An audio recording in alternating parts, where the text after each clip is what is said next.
Hello there, and welcome to the Untitled Film Podcast. Sorry. Let me give you a picture of what I see. Johnny is lounging. He's lying on his front, sipping from a bottle of Coca-Cola in sun-kissed Mexico. Bottle of Coca-Cola. A glass bottle. He's lying on his front like he doesn't have a care in the world. Well, I've just come back from a speedboat ride, and I'm just about to go and get ready for dinner. Just living the lounging around resort life, He's in Mexico, ladies and gentlemen, and he's enjoying life. Yeah, it's not bad. It's not bad. Just looking at the weather for tomorrow. It's nice 28 degrees here. And there's been no rain so far, although there are rumours might drizzle a bit tomorrow. Downpours in England, everybody. How's the weather in England at the minute? I have heard. Been caught in the rain, waiting for a bus for 40 minutes. That was fun. I heard rumours of such things. I've seen pictures of co-workers absolutely soaking wet. Yes, very much so. Yeah, no complaints here. Although I did have to fly on a plane for 11 hours to get here, which was less than fun, but... Oh, boo-hoo. Other than that, it's all good. It's all good. All good. Going to a nice Asian fusion restaurant tonight for dinner. And ooh, nice. When in Mexico, have that Asian fusion food. Absolutely. When in Rome, do the things that the Romans aren't doing. I mean, for regular listeners, I sometimes am around the world when we record. It's happened a few times before. And this is very much not my normal type of holiday, but here we are. And it's fine. Yeah. He's having fun. Pig and shit, I think, is the term. Well, I don't know if I'd say that, but it's good. It's good. Anyway, on to more important things. We've got a very special episode of the podcast today. The last time we did a very special episode of the podcast was also because I was away and we just needed something quick. Although I did watch some films on the plane as well, so one day we'll talk about those maybe. Yes, absolutely. We'll fit those in at some point. But yeah, so Callum, what is it we're going to talk about this week? It's our first career retrospective. We're talking about the directorial works of Quentin Tarantino. I believe we've both made a list for ranking the 10 films that are currently released from 10 to 1 or 1 to 10 or however we want to do it. And we're going to talk about his career 9 at films. large. He calls it 9 films. Oh, yes, of course he does. His career at large, and also where we rank his films and where we think it all went wrong, if we think it all went wrong. Yeah. I think, shall we start off with our rankings and our reasons why? Yeah, sure. Let's start off, Callum, with what is your number one? My best one is, my number one film is Pulp Fiction. Mm-hmm. And I very nearly gave it to Jackie Brown, and sometimes it does flip around, but I recently rewatched Pulp Fiction, and the sheer ambition is incredible, especially the confidence for his second film. And it really is as entertaining today as the first time you saw it. You can start to pick apart little bits. His insistence on using that racial slur when nobody asked him to a lot, which is also in Jackie Brown, but the story justifies that more. It's fun, it's zippy, it's long, but you don't feel it. And that's we're going to be talking about this person a lot more. Sally Menke was his longtime editor until she died in 2010 of a heat stroke. And this is her firing at her peak of her powers, just as it's him with his writing and directorial peak of his powers. So that's my number one. And yourself? I hate to agree with you, but so I always used to say Jackie Brown when in my young and more flippant days. But actually, now I'm a bit more meat and potatoes than I used to be. And I kind of agree. I think Reservoir Dogs is, like you say, incredibly ambitious. I said Pulp Fiction. Very smart. But sorry, that's what I meant to say. Although, I would agree as well. Very ambitious, very smart, very well put together. Real kind of renaissance for certain actors as well. And I do just think, it's everything I like about Quentin Tarantino with very little I don't like. And obviously something we'll probably talk about later is there are some bits of Quentin Tarantino which are less likable than Yes, others. absolutely. So yeah, no, unfortunately I agree with you on that one. Well, let's see how we go from here. My number 2 is Jackie Brown. It's his first and only adaptation. So this helps in a lot of ways because around about the point of Jackie Brown, he was starting to get a bit too big for his britches. His head got a bit big, and his screenplays got a lot messier. Pretty much after this point, Jackie Brown is significant in the fact that he's working from a Pulp Fiction story. Ironically, James Elroy book, I believe it is. Punch Drunk, I believe. Sorry, no, Punch Love. There's a punch in the title, in the original title. I can't remember what it's called. No, it's something like that. It's something similar to that, but I can't remember what it is. And it's a very tight mystery. It's got all the hallmarks of James Elroy. Leonard. I think I am mixing up the author. That is terrible. So I'm going to correct myself. But it's got all the hallmarks of that knotty Pulp Fiction kind of storytelling that you do find from those old school detective mystery writers. And it's got possibly his best performance from an actress with Pam Grier as Jackie Brown. And it's just really solidly put together. And the fact that it is an adaptation helps him reduce some of his more pretentious elements that would come pretty much directly after this. And it's Elmore Leonard and it's Rum Punch. There, we got there in the end. Brilliant.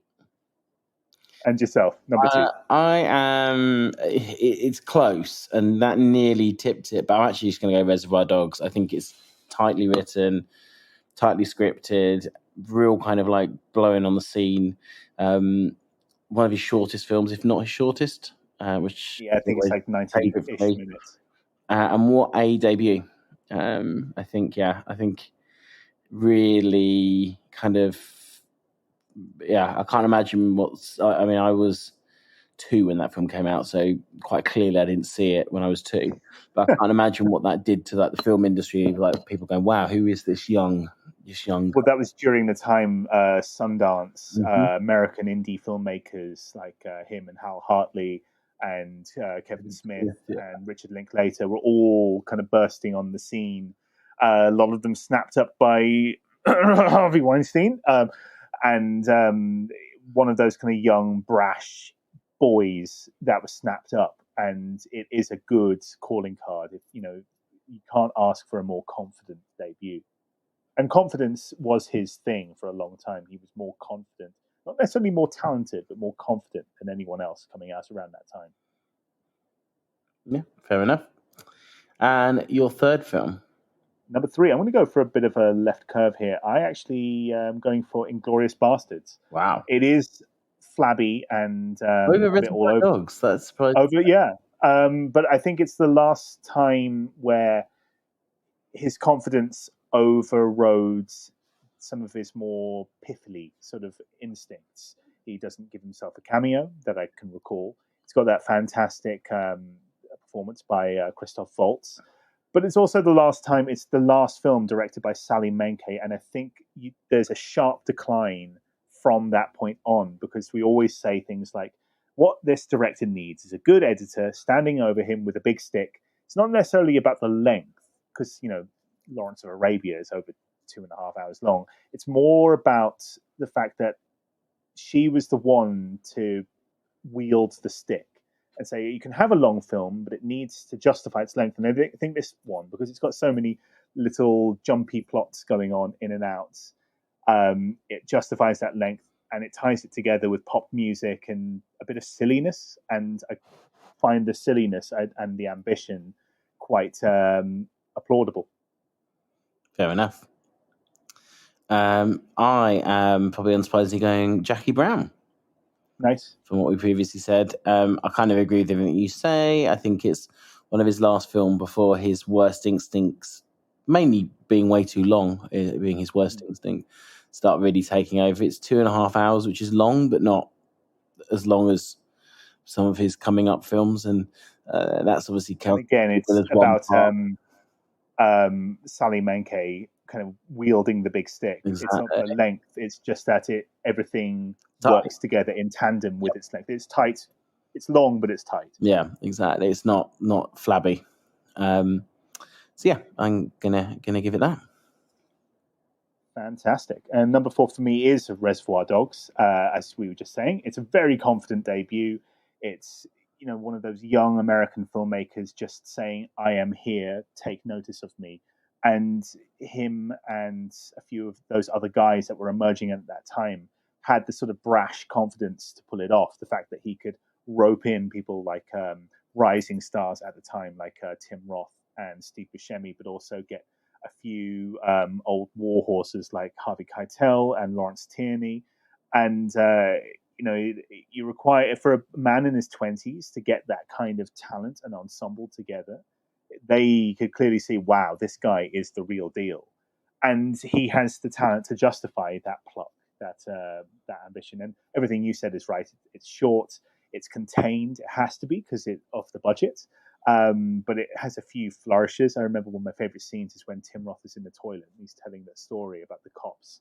They know, man. That fucking dog, he definitely knows. And he has it being spoken to the fourth wall. That shows that kind of ambition and talents and flight of fancy. He can take the odd flight of fancy because he knows this script and he's very confident with it, and he earns it.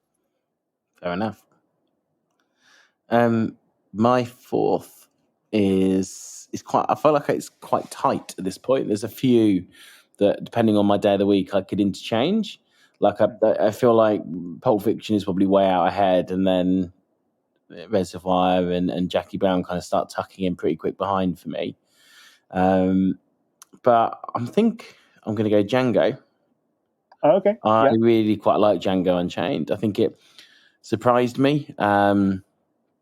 Its biggest downside is it's too flabby, but outside of that, it's not by far the worst of his films from a flabbiness point of view. Probably the most pointless bit is his cameo. If the Australian accent? Yeah, a really bad Australian accent. You took that out, and you don't really have to take too much else out to start making it tight. I really, all the lead performances are great. Christoph Waltz back, probably I would say Christoph Waltz's second best performance in a Tarantino movie. Leo, absolutely amazing in it, and obviously Jamie Foxx was kind of perfect for that role. And then Sam Jackson and Walter Goggins and all these other kind of like really great supporting actors in there. So yeah, I think I really, really enjoyed Django. I haven't watched it for a while actually as well, which means it should be on my list to rewatch. So yeah, that's my fourth. What about you? Well, my fifth, my fifth is Django. I agree with a lot of what you said.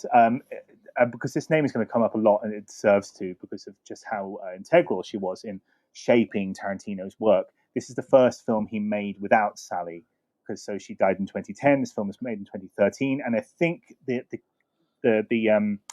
things start to creep in. Like we were saying, we would have cut that bit with the Australian bit, and that bit, we could tighten that bit. That's when, because she wasn't there anymore to hold the reins on the editing, and very talented editors came in afterwards. I don't know who edited this film, but it's well edited. But you can start to see the power dynamic shift. Yeah, I think there's probably the Stephen King range of no, I'll write a book as long as I want. There's kind of probably not that respect there anymore. There's probably not that kind of like, okay, Quentin, look, I love you, man, but you just need to rein it in a little bit. Yeah, exactly. So the person who's editing this film, it's not that they're not talented. It's fantastically edited. But now it's in a place where there's no longer, Quentin, come on, I'm going to hit you with a big stick if you're not careful. But, in a more loving way. Now it's him that can say, no, keep that thing in. I really need that thing. I really need that cameo where I speak in the Australian accent. Kinds of things that she could have said no to. But otherwise, it's fantastic. I agree with a lot of what you said. I actually I think Jamie Foxx is fine. I think he's a little bit miscast. I think he's a bit too cool to play Django, especially when he's pretending that he's not cool. So he's fantastic in the third act when he is the absolute king. But in the first act, when he's supposed to be scared and timid and he's still a slave and he's scared he's going to get hurt, I kind of never really believed that Jamie Foxx is anything other than the coolest guy in the room in that first act. And so slight, maybe better directing for Jamie, or maybe slight miscasting. But otherwise, he's great. I think in the second and third act, he's fantastic. Just in the first act, I don't quite buy him. Yeah, I think Leo does steal the show in that movie. Oh, absolutely. Like, that's the thing. He's not scary. He is man. To not be walked over by these, not just Leo, but Christoph and also Samuel L. Jackson. I think he allows the supporting actors to walk over him a bit. But again, maybe with some slight tweaks that could have been changed. But this is where the problems start to creep in a bit. Excellent. I'm going to go for my fifth, Kill Bill Volume 2. Oh, which of course is the better of the Kill Bills. Oh, I think we might have a disagreement here. Okay. I mean, everyone knows the problem with the Kill Bill trilogy, pair of films, is that all the action happens in the first one, and all the story happens in the second one. Yeah. And from an individual scene point of view, there are some of the best scenes in the first one, but I personally think that the story happens in the second one. And I think it's more of a thinky film. And for that, I give it a nod. Whereas I think the first one feels flabbier to me. But I think that's an issue. And this is, unfortunately, I almost think they should have mixed the two films up a bit more and had a kind of a better kind of defining cut line in the middle. I agree. And that's where the issues come in with it. And again, this is where, I mean, there is a world when you could have made a 2.5 hour movie, one movie that gets the whole story out. And again, this is where Quentin Tarantino, even though this was pre the big change, is still starting. Some of his kind of worst excesses are coming in, whereas his first 3 movies were toit. Mm-hmm. But yeah, I personally think 2 is. I've probably watched 1 more, but I think 2 is the better movie. Fair enough. So my number 6, it's not Kill Bill, but it's I've gone for Once Upon a Time in Hollywood. Oh wow! I thought that's quite rogue. It's a sketch comedy. It's very similar to Hail Caesar, where Hail Caesar and Once Upon a Time in Hollywood, they're sketch shows. It's like an episode of The Fast Show, Hollywood edition, but with Hail Caesar, it's about 50s films, and with this, it's 70s kind of period of cinema. I find the individual scenes funny, and I find that the plot around it doesn't matter, because I don't think Quentin really cares all that much about the plot. I just think he wanted to have a gag where they were filming a bad TV Western. They wanted a gag with Bruce Lee in it. They wanted a gag with, like in Hail Caesar, they wanted a gag making fun of old musicals. They wanted a gag making fun of old cowboy sing-song Westerns. And it's like, oh, well, we better have a plot to connect these things.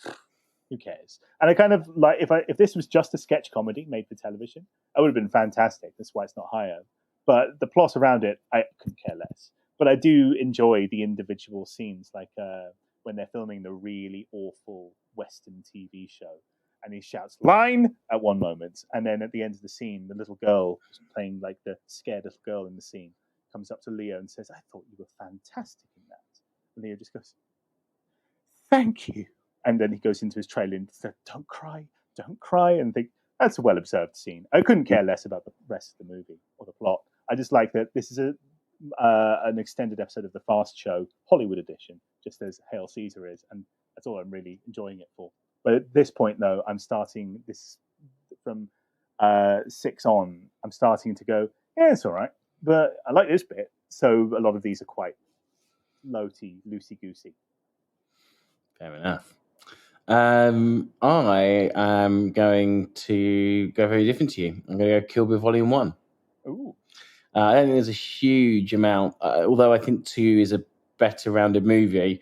And if you only had to watch one of them to understand what's going on, that's the one you'd watch. Volume 1 has some absolutely amazing action scenes in it. It's it's kind of, I quite like when Quentin is going, I want to do a martial arts movie, I want to do this, I want to do that, and I feel like it works really well from that point of view. Visually, it's really fun and interesting, and Uma Thurman really kills it. So no, I really like Volume 2. Pun intended. Exactly. So for number 7, I am going for Kill Bill Volume 1. And you kind of can't talk about one without talking about the other. So you did mention that one's all the action, the other's all the plot. Problem is that the plot is complete piffle, and I couldn't give an utter wank about the killing of Bill and the fucking philosophizing at the end of Kill Bill Volume 2. Like, have I ever told you about Superman? Like, no, don't do this, Quentin. Don't have the monologue about Superman. Firstly, he's wrong about Superman, and that's always annoyed me. It makes this big philosophical speech. Bill talks about Superman. He only Clark Kent is the costume. It's like, what? How can you be a comic book fan and think that that's the point of Superman? Clark Kent is the idealization of whatever. I'm not going to get into that. I'm just going to get angry. But I don't care about any of Volume 2. But the first one, it's fun. It's fun action scenes. They're well put together. They're violent, stupid. But it's just a good rollicking roller coaster. But I guess I'll get to Kill Bill Volume 2 in a minute. But yeah, this one is fun. It's sloppy, but it's fun. So Kill Bill Volume 1, number 7. Okay. I'm going to go Inglourious Bastards now. Oh, wow. That's my number 7. I actually think Inglourious Bastards is a mess. Okay. I don't like Eli Roth in it. I'm just like, stop just casting people because they were director. That could have been Adam Sandler. That was who we went for first. I think Adam Sandler would have probably been better. But yeah. Christoph Waltz absolutely steals it and is amazing. It's the best. It's Christoph Waltz's probably best performance in anything. What a day again! Kind of debut to American cinema. But if they hadn't found Christoph Waltz, I just don't think that film would have worked at all, and I don't think people would like it anywhere near as much as they have. I think, although it was the first one of his kind of retellings of history, which are quite fun actually. Mm-hmm. I quite like that. I think the bastards are just boring. They don't do much. They just kind of bumble around. The plot, and it's so long for the amount of stuff that actually happens in it. And I just think it's an absolute mess of a movie. Do I enjoy it? Yeah. And I think that's the point. We're at 7 out of 10 movies at the moment, and we're all still saying they're enjoyable. They're fun. Yes, absolutely. They're probably still 7 out of 10 kind of grade here, but they're not the 9s of the kind of the 1-2s in our lists. So yeah, it's fun, but it's a fun mess. It's a complete mess of a movie. So that's why it is so low down for me. Very good.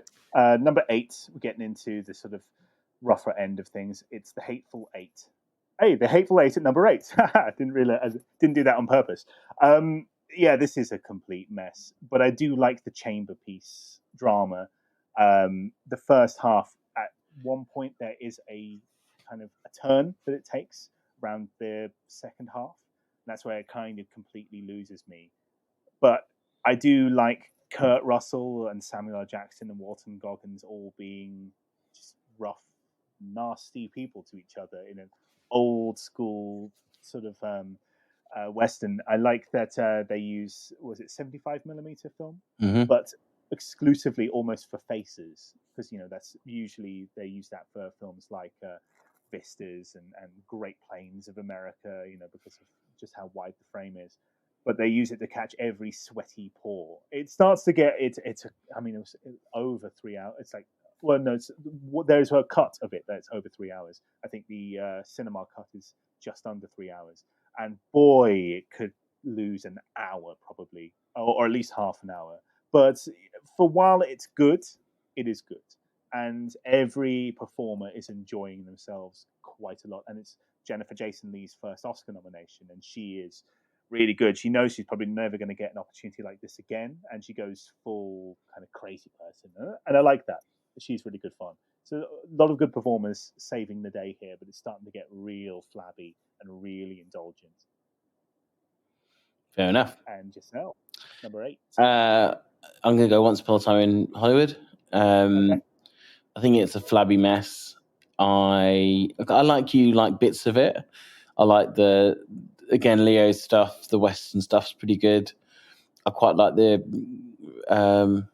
ending's quite satisfying. But it's so long and it has no point to it.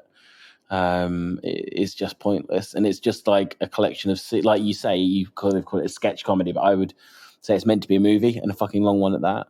Yes. It's just a collection of scenes that some work, some don't, and the overall thing to me just doesn't work. So, again, it's fun. It was fun as a film about the Mansons can be. Quite. And again, like Sunday afternoon, 7 out of 10, it's fine, but it's not kind of the groundbreaking stuff he was doing at the start of his career. That is for sure. We are starting to get into the more dregs. Dregs here a bit. So I've got a feeling we're going to both agree on number 10, but I might. Yeah, I think so. Very low down. Kill Bill number 2. Yes, it is all the plot. Problem is that I actually don't care about whether Beatrix Kiddo kills Bill, because all of that stuff is actually really quite the dull part. What I wanted to see is what was advertised to me, which is Uma Thurman chopping up people with the samurai sword. What I don't want to see is Uma Thurman and David Carradine, who is, for all the will in the world, is not a great actor. I know that Quentin Tarantino likes saving these old actors he saw on TV, like Robert Forster in Jackie Brown, who got an Oscar nomination for that film, fantastic. John Travolta, Oscar nomination. Pulp Fiction, fantastic. David Carradine, he's not even the best Carradine brother. I mean, that goes to Keith Carradine. So hearing him piffle on for what feels like an hour and a half about, you want to hear my theories on life based on these old comic books I read, I scream at the screen, no, I don't. I never want to. But it starts to get really boring. It's like, where's the samurai swords? I want the samurai swords. Bring them back. So yeah, I really just start to dislike this at points, and it's not even a lot of fun, I find. But yes, sorry about that. I got off on one. Wow. Fair enough. You and Superman. Yeah, he gets it wrong. It's his philosophizing. It's not even correct. I agree with him more than you, but there we go. Anyway, he's in a movie, you're not, so. Well, yeah. Anyway, so my number 9 is, can you guess? Oh, the Hateful Eight you haven't done yet. Yeah, so. Hateful Eight. Hateful Eight, the first hour is pointless. The next 45 minutes starts to have some point, but is too slow. And then at the end, there's an hour and 15 minutes of fucking great movie. But it could have been a really good 2-hour movie, and it is a very long, very arduous 3 and a bit hour movie. I agree with you on all the acting fronts. Everyone's putting in a fun performance. Some secret ones that those of you who haven't seen it won't know what they are, which is fun as well. There's a lot to like about it. Again, it goes into that same category as pretty much everything else we've talked about so far, where he had a category at the start of his career. In my opinion, at the start of his career, you've put a couple of the later ones a bit lower, or a bit higher on the list, but at the start of his career where he was like pretty groundbreaking. And then he's become a bit of a pastiche of himself as he gets later into his career. They're still fun movies. It's it's rare that you go to a Quentin Tarantino movie and go, oh, that was so boring. I hated all of it. But the first hour is pointless and it's a mess, but a fun mess. And that leaves one film left. Drum roll, please. Which is Death Proof. Death Proof, yes. And Callum, why is Death Proof at the bottom of your list? Honestly, it's rendered pointless by being removed because back in the day, the Weinstein Bros, when they had their own company and before everything that went down with them, and they would free from Miramax, and they snapped up all of their boys that they'd signed to Miramax and put them in the Weinstein Company, and basically just said, do whatever you want, because they were trying to build a brand, a base. So Quentin Tarantino and Robert Rodriguez, two of the Weinstein boys, two of those 90s kids, they made a film together called Grindhouse, which was supposed to be a throwback to the old Grindhouse cinema where you'd see a B movie and an A movie connected by trailers, and these movies were ridiculously violent and stupid. And some people like myself kind of think back fondly to them, like, yeah, they're stupid and violent, but they're kind of fun. And it flopped. It did no business, and because one big problem is after Robert Rodriguez's entry, Planet Terror, people got up and left the cinema. And so when they started releasing the film worldwide, Planet Terror, I don't think it ever got a proper release outside of, in cinemas at least. I think you can find it on DVD. And so they released Death Proof on its own, but with more scenes added in. So both films were about an hour and a half originally. He put stuff back in. And without the point, it is pointless. Without the kind of connection of the Grindhouse thing, it is just a pointless nothing. It's just like, why is there on this why is there grain on this film that clearly has no grain, this digital grain that they've added, slapped on top? Why, if this is a Grindhouse film, which is supposed to be fun and an hour and 15 minutes and Roger Corman blowing up something and someone getting their tits out and an hour and a half and you're done. Why is this an hour and 55 minutes long? Why is Kurt Russell philosophizing about the engine of his car? Like, oh my God, Quentin, give it a rest. If this film, it doesn't even do, like, even in its shorter form, my understanding, even in its hour and 40-minute form, it doesn't do the job that it's supposed to do of being a Grindhouse film. Take away the artificial grain and the 70s costumes, and it's just a bad movie. And it's a bad movie that doesn't do what it's supposed to do. And even when it attempts to do what it's supposed to do of being a Grindhouse film with its artificial grain snapped on top and pock marks in the screen and kind of deterioration, it puts a lot of kind of crackles and stuff in it. Without that stuff, it's doing what it's supposed to do badly when it does try at all. And then 80% of the other time, it doesn't even try to be a Grindhouse film. So it's just bad. It's just a pointless, bad movie. Johnny, yourself. Yeah, I mean, I think the whole Grindhouse trilogy, whatever you call it, Grindhouse set of movies is flawed anyway. Yes. Because, like I said, people got up halfway through the movie and left. Even take that away. The whole point of a Grindhouse movie is it's a low budget movie that you couldn't resell for the price of a movie. So they've created two mid budget movies and glued them together and expected everyone to get the joke. And neither film works. And Planet Terror is the better of the two anyway, because it has more going on. This one is just Kurt Russell driving around and crashing into people. So it's basically a bad version of Death Race. But at least Death Race is silly and fun. And an hour and 20 this is just minutes. like thinks it's much smarter than it is. I think that's it. I think often Quentin Tarantino, when he's at his worst, is when he's thinking, other than being messy and putting too much stuff in, is when he thinks he's smarter than he is. He's better off when he has like a good story and sticks to it and has some fun along the way. And it's when he goes like, I'm going to do something really navel-gazy here. And that's when he kind of spins off the rails. And this is the worst of that. And it certainly doesn't make sense by itself. I don't think it really makes sense as part of two movies, but it really does not make sense. In its shorter form, even with like 20. I have never seen the shorter version because that version never existed after the theatrical release of Grindhouse in the US. But even in its shorter form, my understanding is it's not much better. The philosophizing speech about why cars are like women and why women are like cars, it goes from being 20 minutes to 15 minutes. So it's still like, this isn't a Grindhouse film.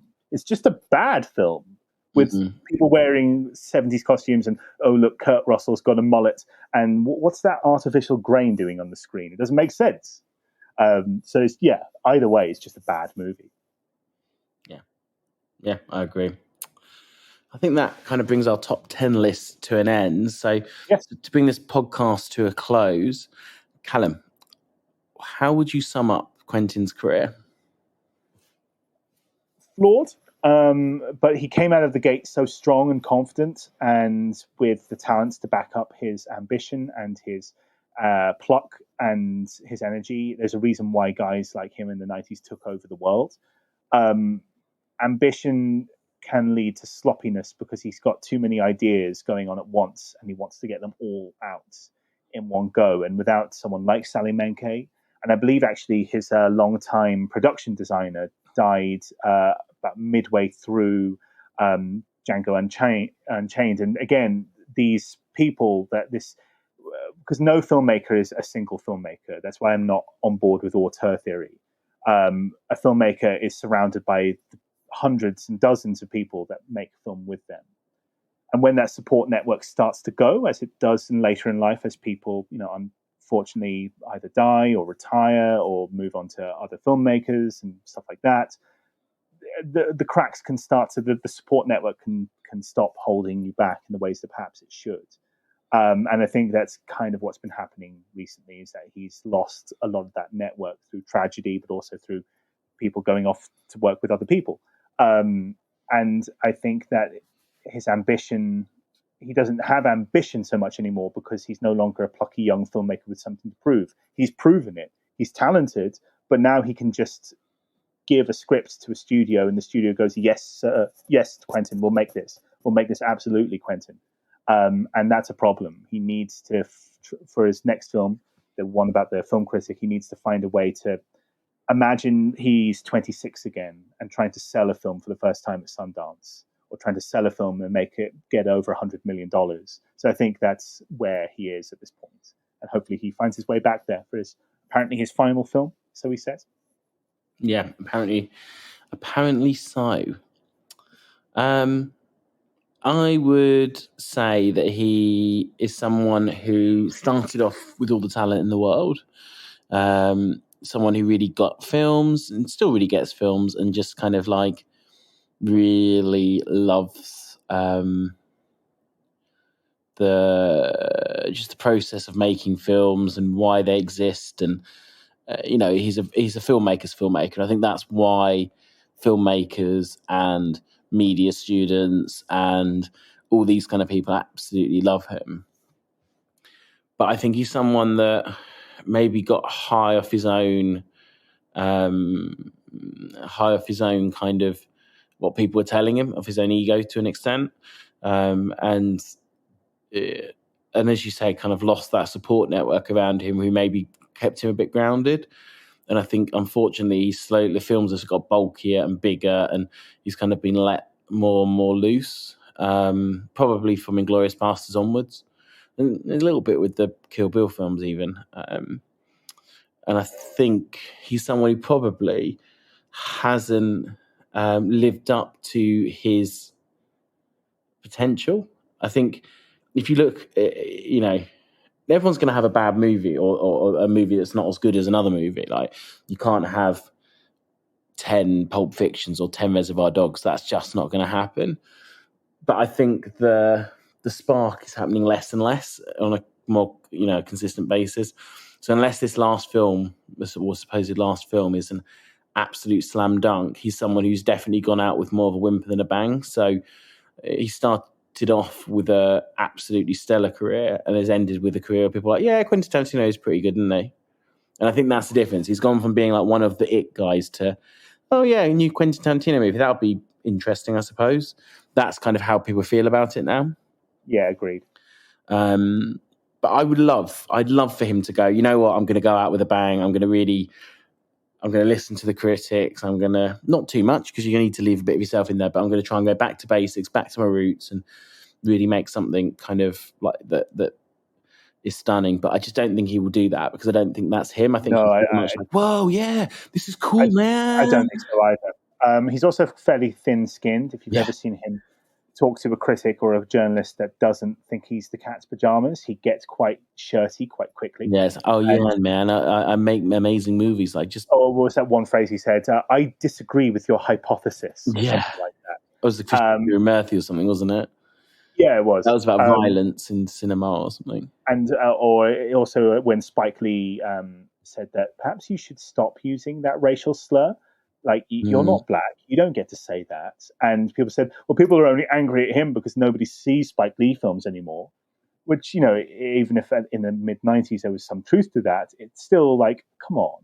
You're an adult. He's he's someone who's lived experience of these things. Yeah, exactly. He has problems with that. And unless he can listen, he's never going to become great for his last film, I don't think that's going to happen. No. But we can live in hope. We can live in hope. Hopefully, yeah, fingers crossed. But no, I think that probably brings this episode to a nice close there. Yeah, we brought it in under the wire. Absolutely. So thanks very much, guys, for listening to this very special episode. Don't forget to interact with us on our social medias, which are, Callum? Untitled Film Podcast, Facebook and Instagram. And you can also watch these back on YouTube. And you can expect should we say, more normal episode next week? I think so. The 2 reviews standard. I think we'll get back to doing that. And we enjoy doing these retrospectives and these offshoot episodes. If you'd like to hear us do more, then please get in touch and tell us a subject you'd like us to tackle. Give us some ideas. We're up for anything, really. We're creatively bankrupt and we've got nothing, so please tell us what to do. Absolutely. Thanks very much, guys, and have a wonderful week. Bye-bye. Bye.